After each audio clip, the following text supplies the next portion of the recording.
que é uma batalha.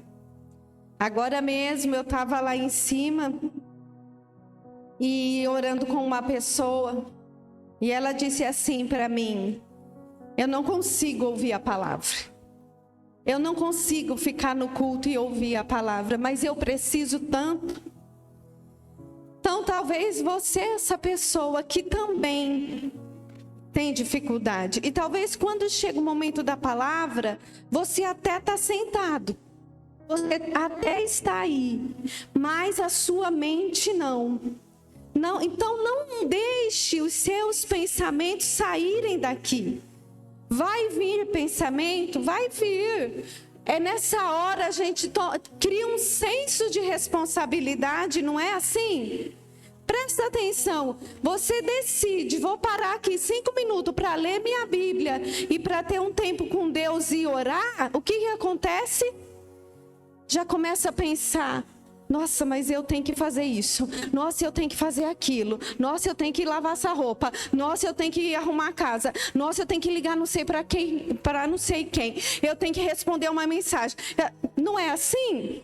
Vem um senso de urgência na gente, mas que em nome do Senhor Jesus nós possamos vencer essas batalhas. E a palavra do Senhor venha ministrar nosso coração. Então, esta manhã, está exposto diante de vocês um banquete. Amém?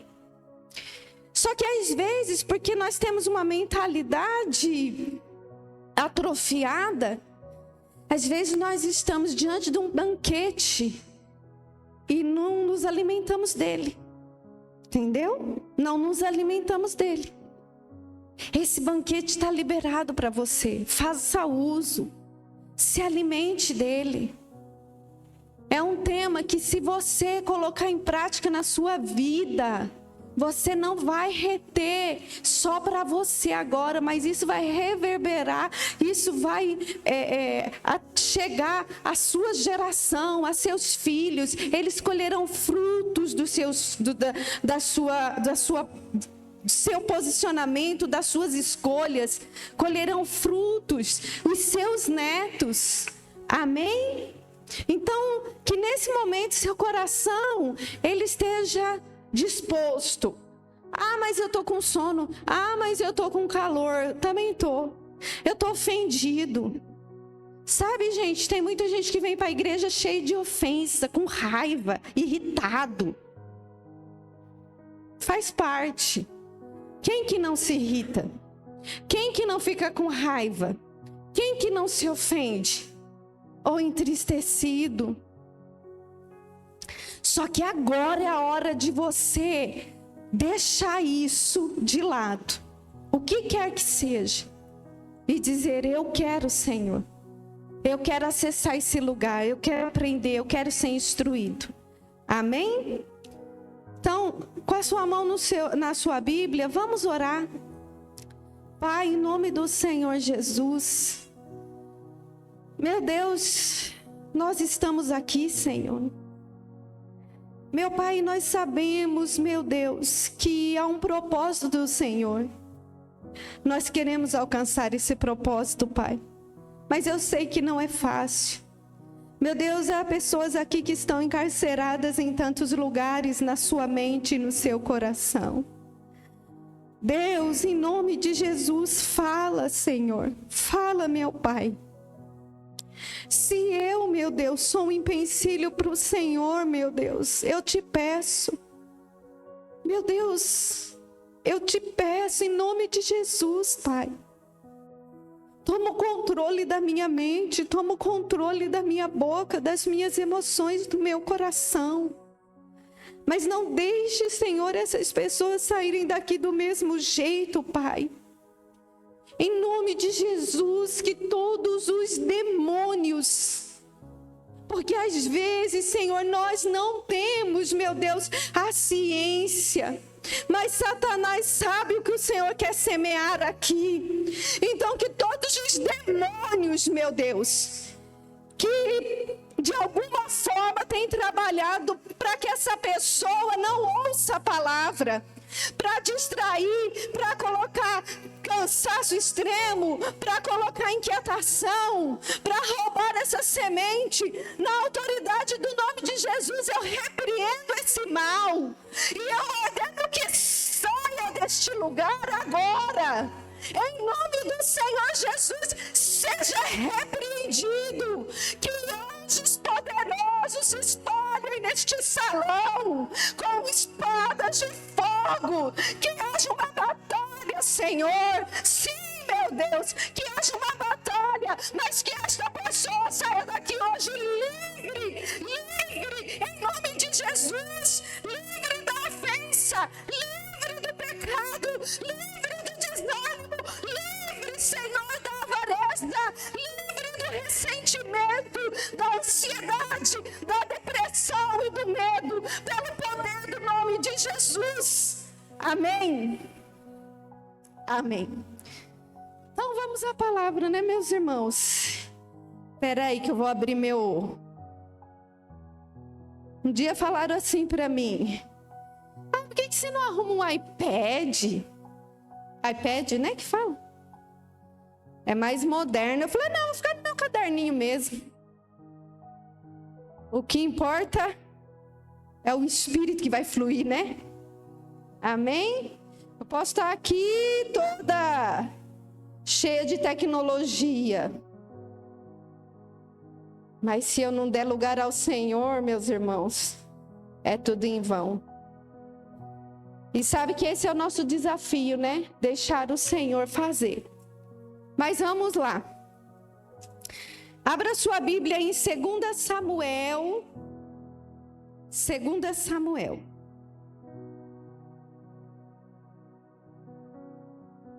Capítulo 2 Samuel, capítulo 11.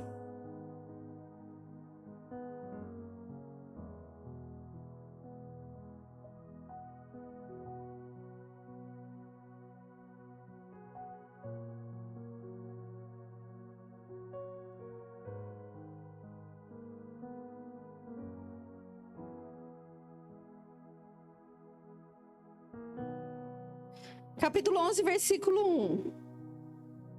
Eu vou pôr porque...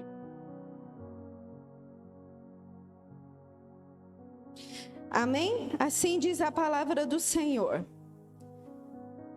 Na primavera, época em que os reis saíam para a guerra, Davi enviou para a batalha Joabe com seus oficiais e todo o exército de Israel. E eles derrotaram os amonitas e cercaram Rabá. Mas Davi permaneceu em Jerusalém. Uma tarde, Davi levantou-se da cama e foi passear pelo terraço do palácio.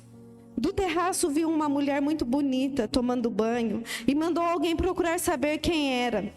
Disseram-lhe: é Batseba, filha de Eliã e mulher de Urias, o Hitita. Davi mandou que a trouxesse e se deitou com ela, que havia acabado de se purificar da impureza da sua menstruação. Depois, voltou para casa. A mulher engravidou e mandou um recado a Davi dizendo que estava grávida. Em face disso, Davi mandou esta mensagem a Joabe: envia-me Urias, o Hetita. E Joabe enviou. Quando Urias chegou, Davi perguntou-lhe como estava Joabe e os soldados, e como estava indo a guerra, e lhe disse: vá descansar um pouco em sua casa. Urias saiu do palácio e logo lhe foi mandado um presente da parte do rei. Mas Urias dormiu na entrada do palácio, onde dormiam os guardas e o seu senhor, e não foi para casa. Quando informaram a Davi que Urias não tinha ido para casa, ele perguntou, depois da viagem que você fez, por que não foi para casa? Urias respondeu: a arca e os homens de Israel e de Judá repousam em tendas. O meu senhor Joabe e os seus soldados estão acampados ao ar livre. Como poderia eu ir para casa para comer, beber e deitar-me com minha mulher? Juro por teu nome e por tua vida que não farei uma coisa dessas. Amém? Vamos até aqui. Aqui nós temos um cenário, e a maioria de nós já conhece a história, né? De Davi e seu adultério. antes da gente falar dessa passagem em si, eu quero falar um pouquinho de Davi. Davi, ao contrário de Saul, Davi não foi um rei que ele nasceu do propósito. Amém? Saul nasceu da carne. Saul nasceu da terra. O rei Saul nasceu da vontade humana. Por quê? Quando o povo de Israel era cuidado, por Samuel, que além de sacerdote era juiz e julgava a causa do povo, o povo de Israel chegou para Samuel e disse o quê? Nós queremos um rei, como as outras nações têm um rei, nós queremos um rei. Então Samuel ficou muito entristecido, porque sabia que aquela não era a vontade de Deus para o povo de Israel. E tentou argumentar e falar com eles. E dirigido pelo Senhor, ele disse: olha, vocês vão se tornar escravos quando tiverem um rei, porque ele dominará vocês. A casa de vocês será dele, os rebanhos de vocês será dele, seus filhos será dele, tudo será dele. Mas ainda assim o povo quis um rei. E Samuel se entristeceu com isso. E o Senhor disse o quê? Não é a você que eles rejeitam, é a mim. Porque eu governo Israel através de você. E então foi escolhido Saul. O Senhor levantou Saul pela vontade humana. Diga aí, Saul foi um rei da vontade humana. Mas aí nós sabemos que Saul com o tempo se corrompeu, não obedeceu à voz do Senhor, fez o que o Senhor não havia ordenado, enfim, e foi rejeitado. E quando Saul é rejeitado, o profeta Samuel diz o que para ele? Olha, assim diz o Senhor, que hoje ele levanta um rei para Israel, segundo o propósito dele, segundo o coração dele. O coração de quem? Do Senhor. Amém? Segundo o coração dele, conforme a vontade dele.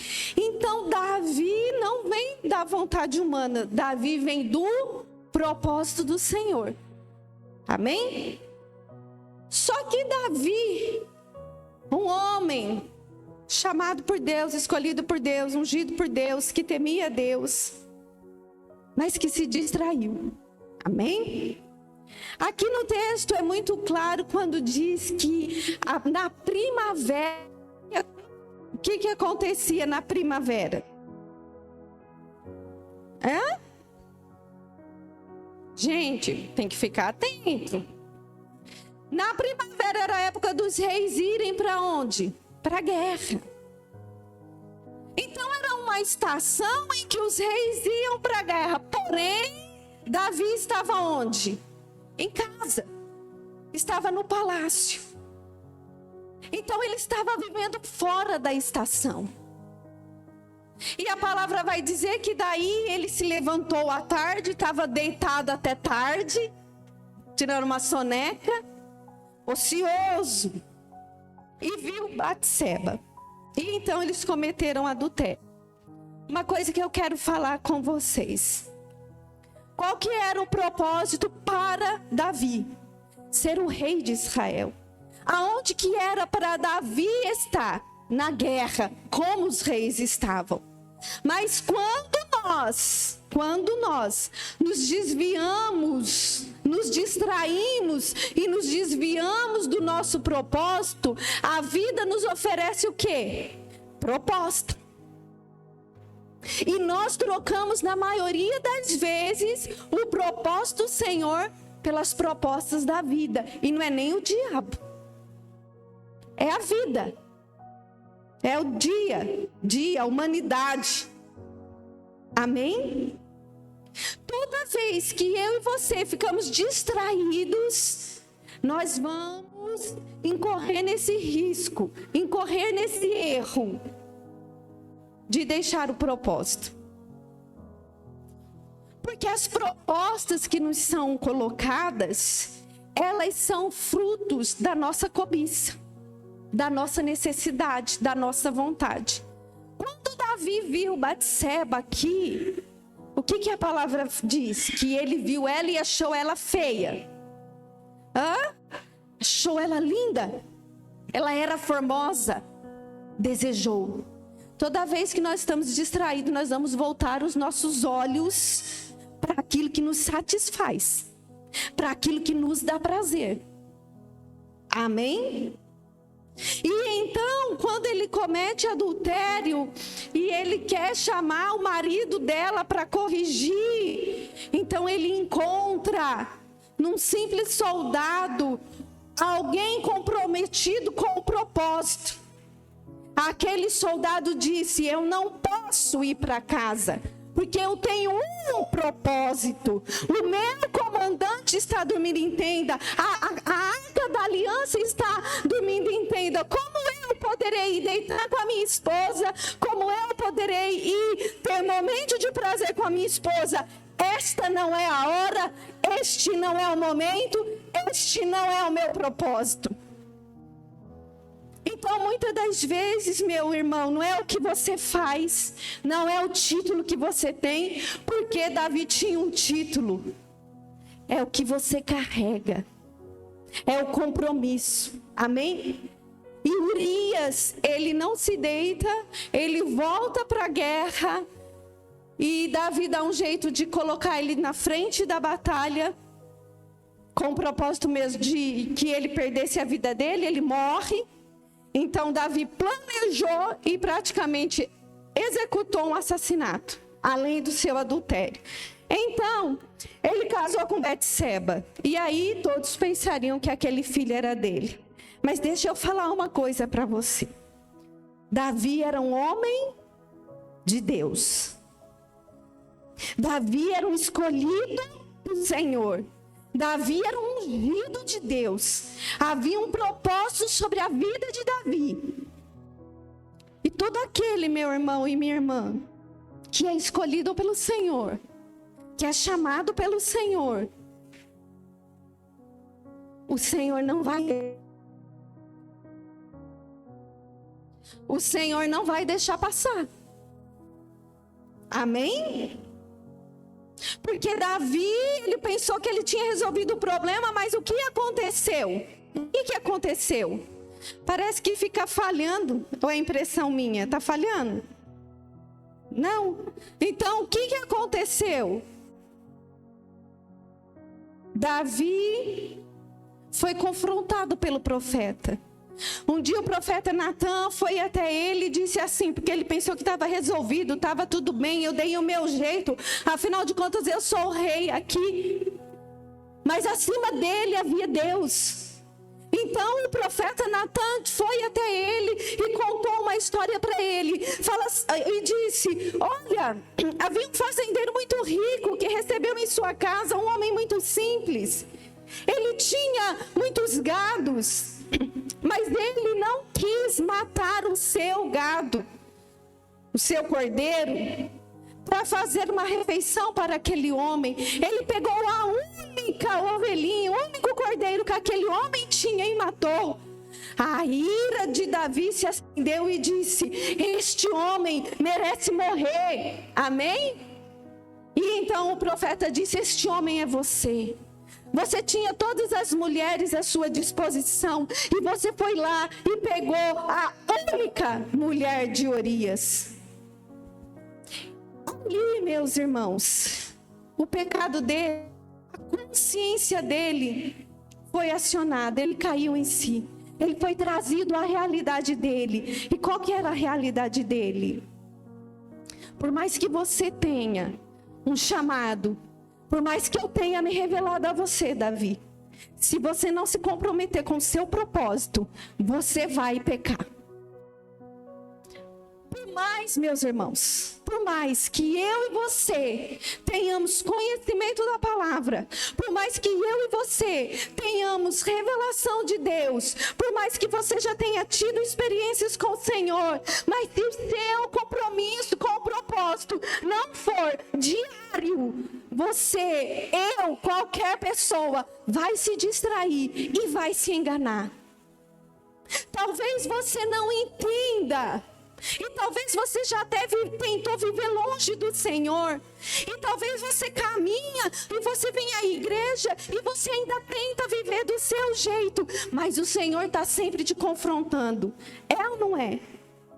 O Senhor está sempre te chamando.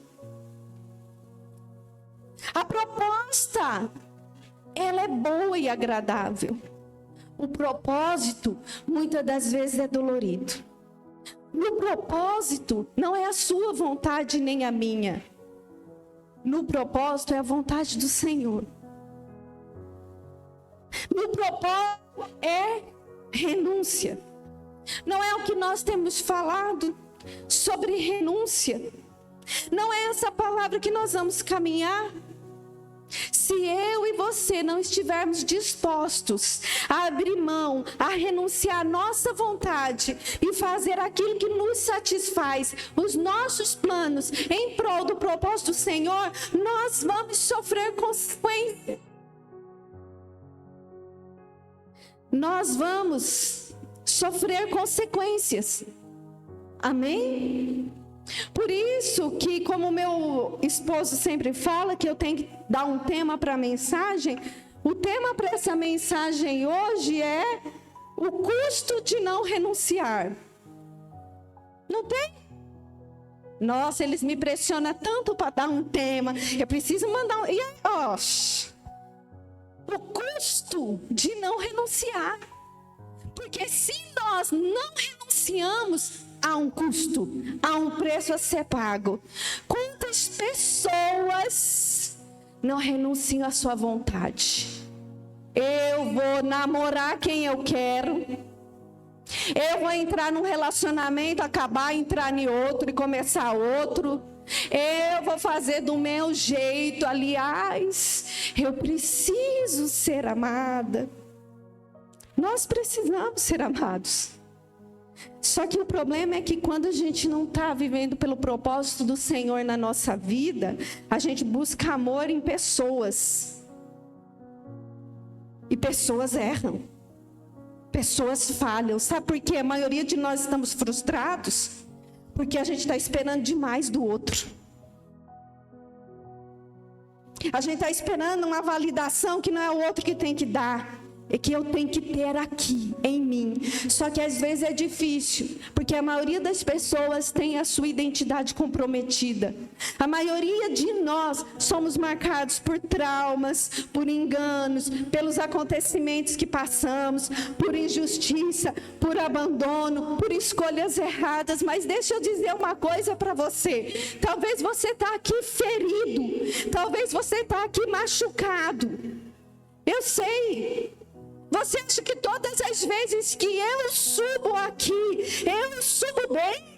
Todas as vezes que eu venho atender o chamado e o propósito do Senhor da minha vida, para mim, eu venho bem? Que todas as vezes que eu saio da minha casa, que todas as vezes que eu me tranco no meu quarto para ter um momento de oração, eu faço isso cantando e saltitando? Não! Na maioria das vezes, não. Amém?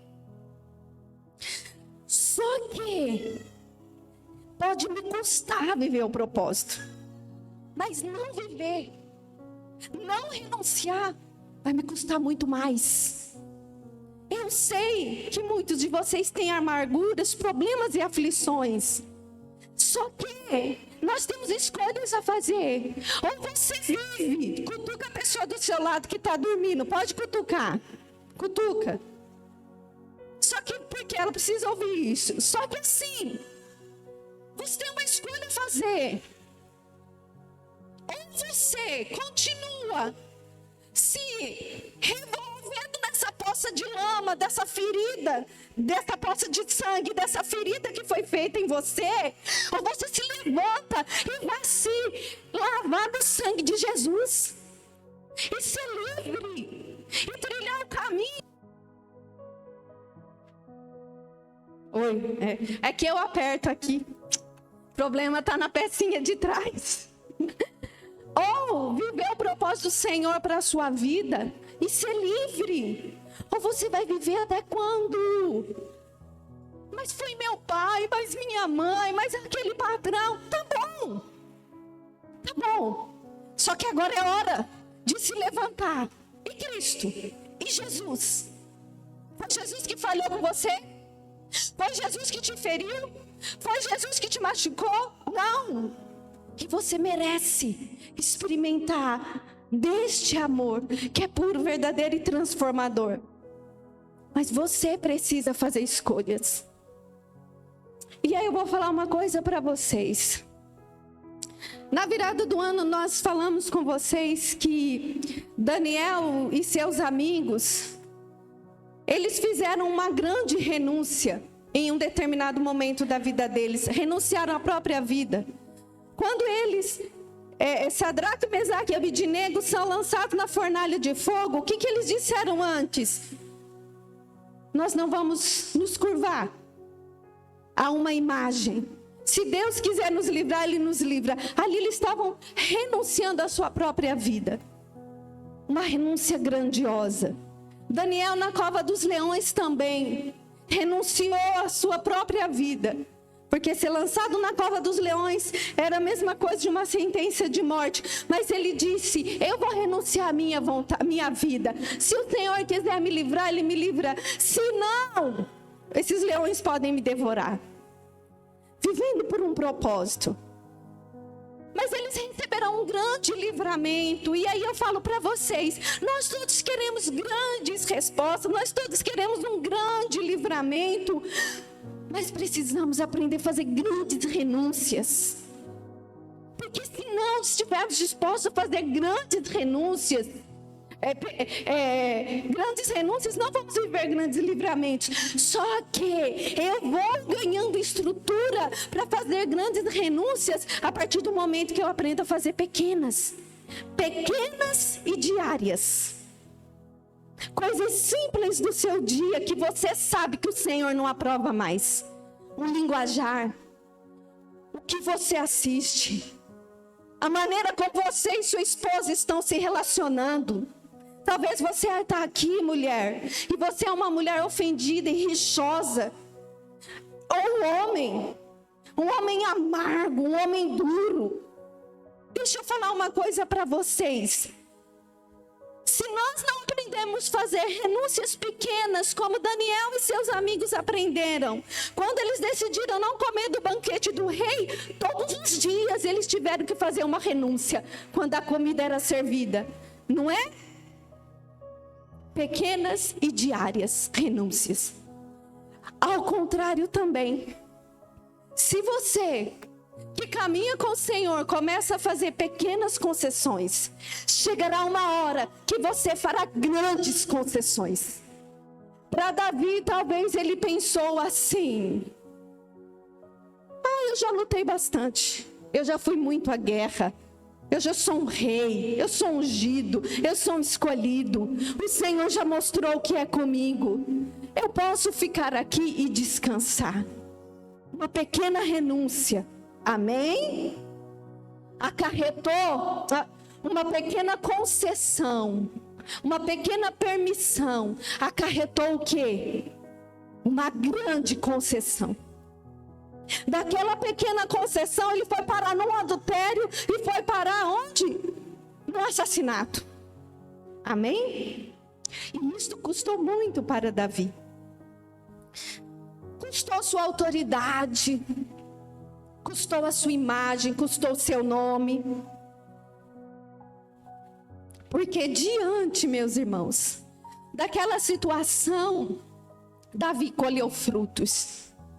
Quando ele foi confrontado por Natã, e ele disse assim, não este homem, naquela história que Natã contou, ele falou, este homem justo tem que morrer, e Natã disse, este homem é você. Então a consciência dele voltou. E aí lá no versículo 7 do capítulo 12 vai falar assim, você, este homem, disse Natã a Davi, E continuou, assim diz o Senhor, o Deus de Israel: eu ungi rei de Israel e o livrei das mãos de Saul. Dei a você casa e as mulheres do seu amor. Dei a você a nação de Israel e Judá. E se tudo isso não fosse suficiente, eu teria dado ainda mais. Meus irmãos, deixa eu falar uma coisa para você. Davi era quem? Um homenzinho, um jovenzinho lá cuidando das ovelhas do seu pai. E na história dele você vai ver que ele era desprezado pelo seu pai. Amém? Desprezado pelos seus irmãos. Porque quando ele chega no confronto com Golias, naquela situação com Golias, o seu irmão fala o quê? Quem está lá cuidando daquelas poucas e míseras ovelhas? Ou seja, ele era um desprezado. O Senhor pega esse menino, desprezado, rejeitado, porém com o coração rendido. A maioria, muitos dos salmos que nós vemos na Bíblia hoje, ela não tem salmos que vão falar e são frutos do coração do rei Davi. Mas muitos daqueles salmos são fruto do coração do pastor Davi. E o Salmo 23 é um exemplo desse.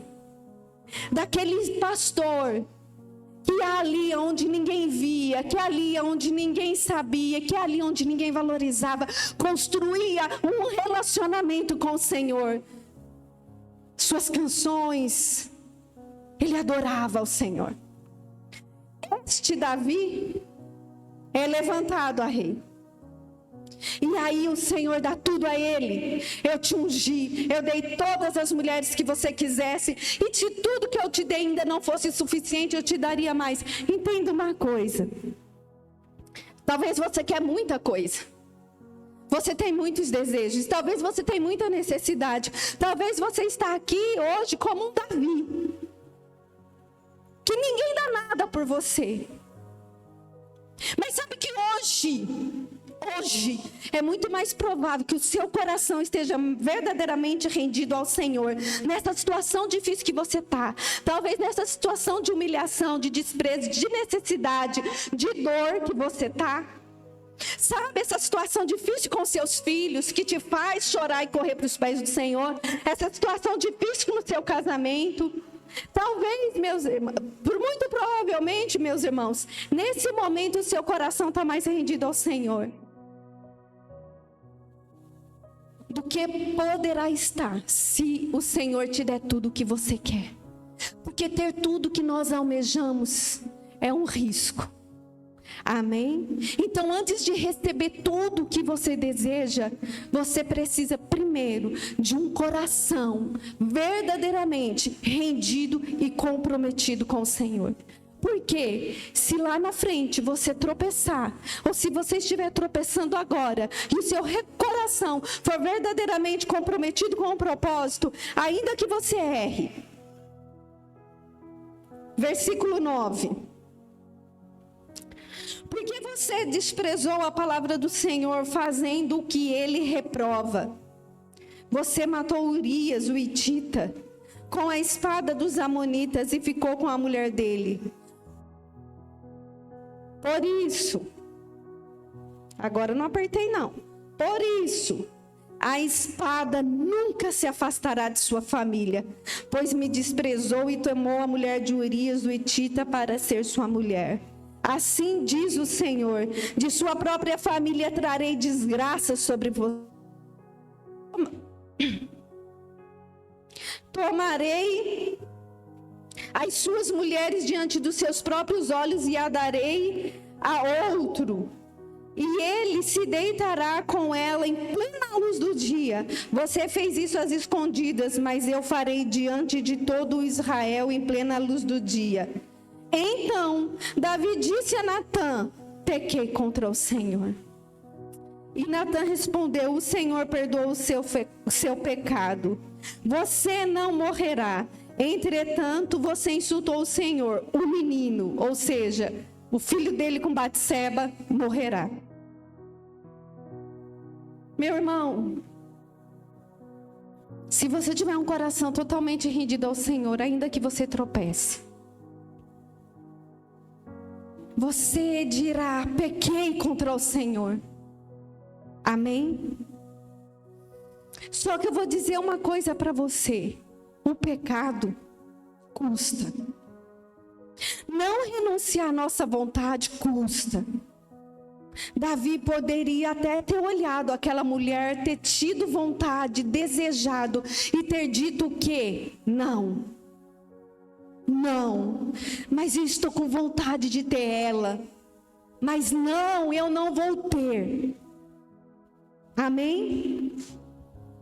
E o custo de não renunciar é muito alto, porque não é só você que paga, a sua casa paga também. A sua família paga também.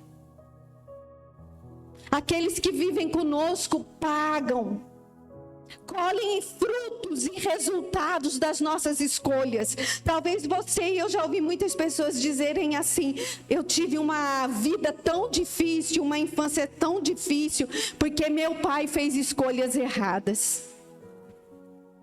Meu pai sempre conta que os pais dele decidiram se mudar. Eles eram de Minas e decidiram vir para Limeira. Só que nessa decisão, quando eles decidiram vir para Limeira, o meu avô chegou aqui em Limeira e sofreu um acidente e não pôde mais trabalhar. Cutuca quem está dormindo aí do seu lado. Vamos ajudar essa pessoa. E não pôde mais trabalhar, amém? E aí o meu pai precisou começar a trabalhar com 8 anos de idade, que é a realidade da maioria das pessoas, dos homens mais velhos aqui, não é? Que precisou, ou mulheres, que precisou começar a trabalhar muito cedo. Só que por causa disso, ele se privou de estudo, ele se privou de se especializar, ele se privou de uma série de coisas. Amém? Ele colheu o resultado das escolhas do pai e da mãe. Amém?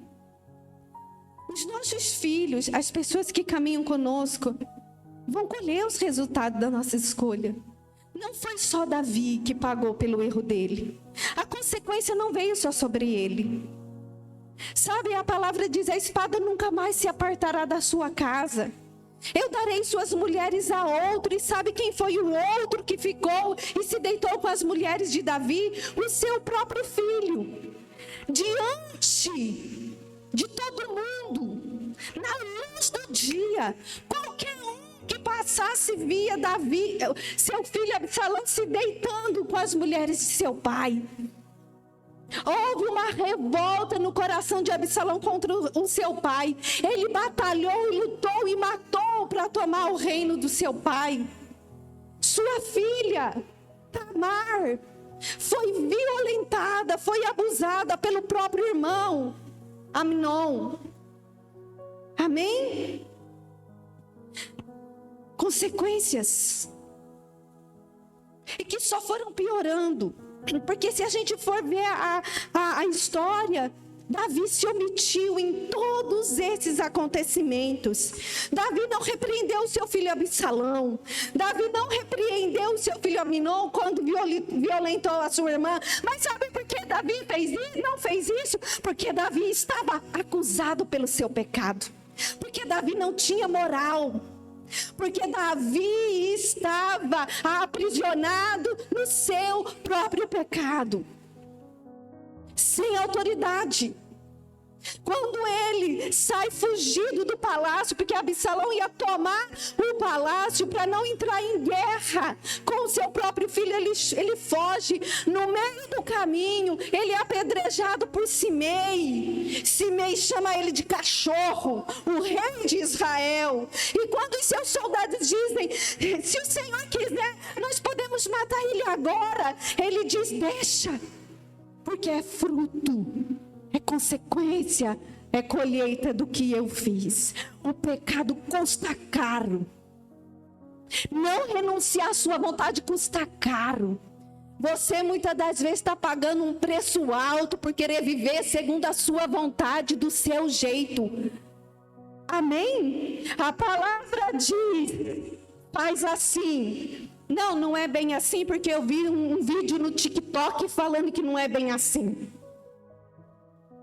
Gente, para com esse negócio de querer ser crente, instruído por vídeo de TikTok. Para. Crente é instruído pelo Espírito Santo na sua vida de oração. Porque vídeo de TikTok... mas eu aprendi uma coisa tão legal. Sabia que isso no grego é assim, tá? Você aprendeu, você descobriu. E daí? Você está tendo comunhão e força para colocar aquilo que você descobriu em prática? Nossa, mas aquele pastor, aquela pastora, aquele apóstolo, aquele bispo, que palavra, tá bom. Mas você está tendo força para colocar em prática o que você está ouvindo? Se não houver renúncia, não tem comunhão. Se não tem comunhão, não tem obediência. E se não tem obediência, tem pecado. E se tem pecado, tem morte. Amém? Porque o salário do pecado é a morte. Nós precisamos ter este coração aqui, meus irmãos. Que quando confrontados, nós precisamos estar neste lugar. Salmo 51, 10. Salmo 51, 10. Vou ler lá.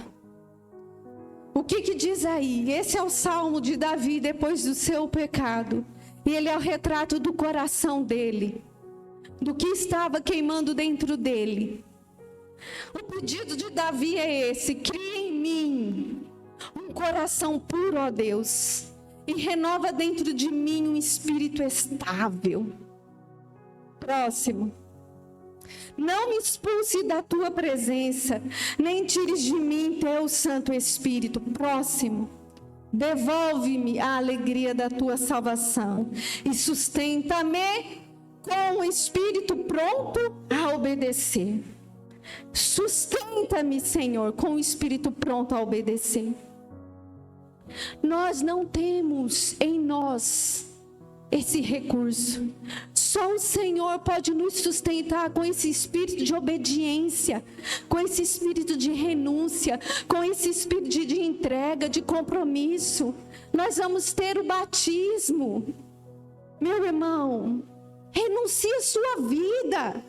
E talvez você diga assim: mas eu assim, estou pensando. Fala com o Senhor. Sabe, meus irmãos, nem todo mundo que desce as águas batismais renunciou à sua vida. Nem todo mundo renunciou ao controle da sua vida. Mas todo aquele que renunciou desce. Todo aquele que renunciou à sua vida. Tem muitos que desceram as águas e estão vivendo a sua vontade. Faz do seu jeito, anda segundo quer, não se preocupa com o que a palavra de Deus diz. Amém? Mas todo aquele que renuncia sua vontade e entrega a sua vida ao Senhor, ela desce as águas. Ela assume, ela diz: eu sou um pecador, encontrei o meu Salvador. Eu estava perdido, encontrei o meu Salvador. Eu estava condenado, encontrei o meu resgatador, o meu libertador. Amém? E o batismo é isso.